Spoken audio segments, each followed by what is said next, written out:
Hello అండి, నమస్తే. లయ వంటింటి ముచ్చట్లు ఛానల్కు స్వాగతం. వినాయక చవితికి విఘ్నేశ్వరుడికి ఇష్టమైన నైవేద్యాలండి. బియ్యం పిండితో చేశాను.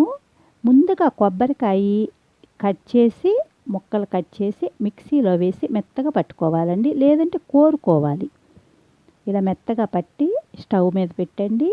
1 స్పూనున్నర 2 స్పూన్లు కానీ నెయ్యి వేసి 2 మినిట్స్ వేయించాలి. 2 మినిట్స్ వేగాక, నేతిలో వేగాక అప్పుడు బెల్లం వేయాలి. కొబ్బరి ఎంత వేస్తే బెల్లం కూడా అంత పడుతుందండి, అప్పుడే తీపి సరిపోతుంది.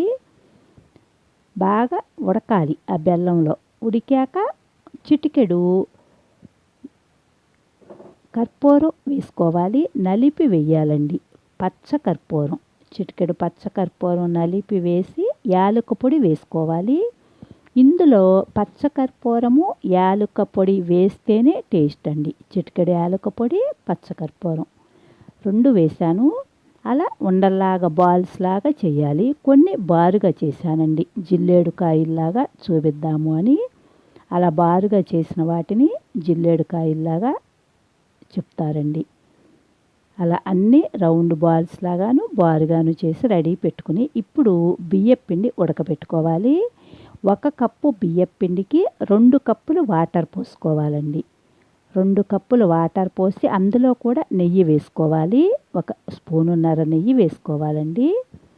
చిటికెడు సాల్ట్ వేసాను. కొద్దిగా నానబెట్టిన శనగపప్పు వేసుకోవాలి. ఇప్పుడు ఆ మరిగిన వాటర్లో 2 కప్పుల వాటర్కి 1 కప్పు బియ్యం పిండి వేసి బాగా కలపాలండి. కలిపితే అలా గట్టిగా అవుతుంది. 2 మినిట్స్ మూత పెట్టి వదిలేసేయాలి, అప్పుడు మగ్గుతుందనమాట.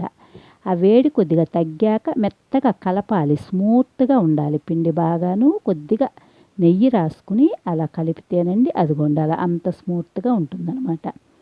ఇప్పుడు అలా అరిచేతిలో పెట్టుకుని రౌండ్గా పల్సగా చేయాలి. చాలా బాగా పల్సగా చేస్తే అప్పుడు తీపి సరిపోతుంది. మరీ మందంగా చేస్తే తీపి తక్కువగా అనిపిస్తుంది. అలా పలసగా చేసి ఆ బాల్స్ని అలా కవర్ చేయాలన్నమాట. అప్పుడు రౌండ్గా మన ఉండ్రాళ్ళు లాగా అట్లా వస్తాయి. అదిగో చూడండి ఎంత బాగా వచ్చిందో, నున్నగా వచ్చాయి చూసారా. పిండి కలపటంలో ఉంటుందన్నమాట. మెత్తగా కలిపితే అదిగోండి చూడండి అంత బాగా వస్తాయి. ఒక 4-5 ఏమో అలా రౌండ్గా చేశానండి, ఒక 4 బారుగా చేశానన్నమాట, జిల్లేడు కాయల్లాగా. విఘ్నేశ్వరుడికి ముఖ్యంగా బియ్యం పిండితో చేసినవే పెడతారండి, లేదంటే బియ్యపు రవ్వతో చేసినవి పెడతారు. ఎక్కువ బియ్యం ఉపయోగించే చేస్తామండి. ఏ ప్రసాదం చేసినా బియ్యం పిండి కావాలి, పాల తాలికలకైనా దేనికైనా సరే. నా ఛానల్లోనండి పప్పులో ఉండ్రాళ్ళు ఎలా చేయాలి, పాల తాలికలు, రవ్వతో చేసిన ఉండ్రాళ్ళు అన్నీ కూడా ఉన్నాయి. కింద లింక్ ఇస్తానండి డిస్క్రిప్షన్లో, తప్పకుండా చూడండి. నేను లాస్ట్ ఇయర్ పెట్టాను రవ్వతో కుడుములు అవన్నీ కూడాను, ఒక్కసారి చూడండి. అదిగో అలా బారుగా చేసి ఫింగర్స్ పడేలాగా ఒత్తితేనండి అదిగోండి అలా జిల్లేడు కాయల్లాగా ఉంటాయి అన్నమాట. కొన్ని కజ్జికాయ మోడల్లో కూడా చేస్తారండి కొంతమంది, వాటిని కూడా జిల్లేడు కాయలనే చెప్తారు. అలా ఫింగర్స్ పడితే చూడటానికి సేమ్ అలా అనిపిస్తుంది అని. ఇప్పుడు మోదకాలు చేద్దాము అని చెప్పి, మోదకాలు కూడా విఘ్నేశ్వరుడికి ఇష్టం కదండి. అలా రౌండ్గా చేసి మధ్యలో ఆ బాలు పెట్టి ఆ మోదకాల షేపు చేశానన్నమాట. లాస్ట్ ఇయర్ కూడా నేను కలర్ఫుల్ మోదకులు అని వీడియో పెట్టానండి, అందులో కూడా ఉంది. అలా పెట్టి షేపు రౌండ్గా తిప్పి పైన కొంచెం ఇలా బారుగా చేయాలి. చాలా ఈజీ అండి, 10 మినిట్స్లో అయిపోతుంది. మనం ఆ కొబ్బరి ఉడకపెట్టుకోవటం ఒక్కటే కొద్దిగా ప్రాసెస్. అదిగోండి అలా షేప్ వచ్చాక చాకుతో కానీ 1 స్పూన్తో కానీ అట్లా ఘాటు పెడితే ఆ షేప్ వచ్చేస్తుంది అనమాట.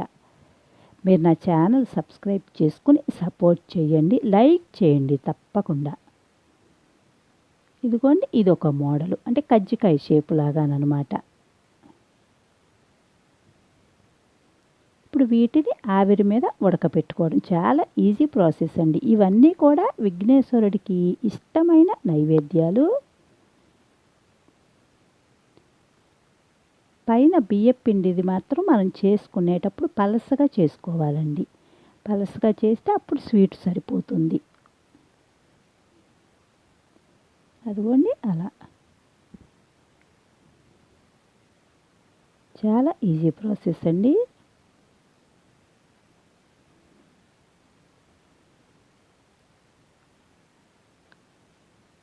విఘ్నేశ్వరుడికి అన్నీ కూడా బియ్యం ఉపయోగించే చేస్తామండి. కొద్దిగా బియ్యం నానపెట్టి ఒక 1 అవర్ అలా వడకట్టి పెట్టానండి. ఇలా చేసినవి రౌండ్గా దానిలో పెట్టి ఆ బియ్యం అద్దానండి. ఆ నానిన బియ్యం ఎలా ఉంటాయో చూద్దాము. అన్ని బియ్యంతోనే ఇష్టం కదా విఘ్నేశ్వరుడికి, బియ్యం పిండి బియ్యం రవ్వే కదా అని ఇలా కూడా చేద్దామని అలా బియ్యం నానపెట్టిన బియ్యం అంటించి ఉడకపెట్టానండి. చాలా బాగా వచ్చాయి ఇవి కూడాను.